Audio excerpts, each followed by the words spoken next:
एक बिजनेसमैन अपने काम के सिलसिले से शहर के बाहर जाता है और काम खत्म करने के बाद जब वो अपने शहर वापस आता है तो वो क्या देखता है कि उसके घर में आग लग चुकी है और बहुत तेजी से लपटें निकल रही हैं, उसका घर जल रहा है। और उसी समय उसका पहला बेटा उसके पास आता है जब उसके पिताजी घुटनों के बगल गिर के रोने लग जाते हैं, ये कहने लग जाते हैं कि मैं लुट गया, मैं बर्बाद हो गया, मेरी सारी संपत्ति चली गई। उसी समय उनका बेटा आता है, वो कहता है पिताजी आप टेंशन मत लीजिए, इस घर की डील मैंने ही कल एक प्रॉपर्टी डीलर्स कर ली थी, उन्होंने मुझे इसके पैसे दे चुके हैं, तो हमें टेंशन लेने की जरूरत नहीं है। और पिताजी खुश होकर उसको गले लगा लेते हैं कि मेरे बेटे ने कितना अच्छा काम किया है। और इतना कह के जब वो लोग खुशी आपस में बांट रहे होते तभी उनका दूसरा बेटा आता है।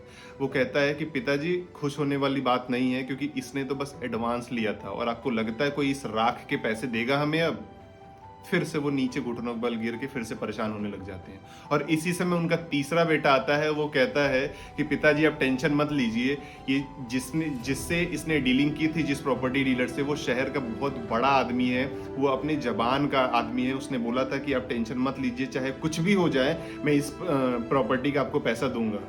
तो वो कहता था कि अगर कुछ भी हो जाए, मैं अगर पैसा नहीं दूंगा तो इस शहर में मेरी थू थू होने लग जाएगी, इस वजह से मैं अपनी जबान से नहीं हटूंगा।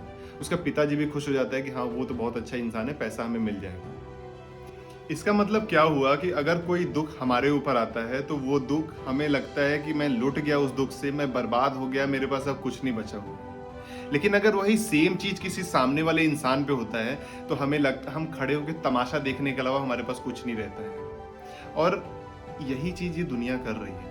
हमें अपना दुख तो दुख लगता है, हमें अपना दर्द दर्द लगता है, लेकिन सामने वाले का दर्द तो दर्द ही नहीं है ना।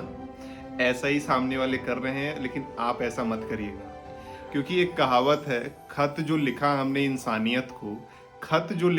इंसानियत को, डाकिया ही चल बसा पता ढूंढते ढूंढते। आज के लाइफस्टाइल में इंसानियत खो चुकी है। अगर आप हमारा साथ देंगे तो हम लोग मिल के इंसानियत को वापस ला सकते हैं। इस वीडियो को ज़्यादा से ज़्यादा लोगों तक शेयर करिएगा ताकि लोग इंसानियत के ऊपर चीज़ों को जान पाएं। And this is the moral of the story. That's all, thank you.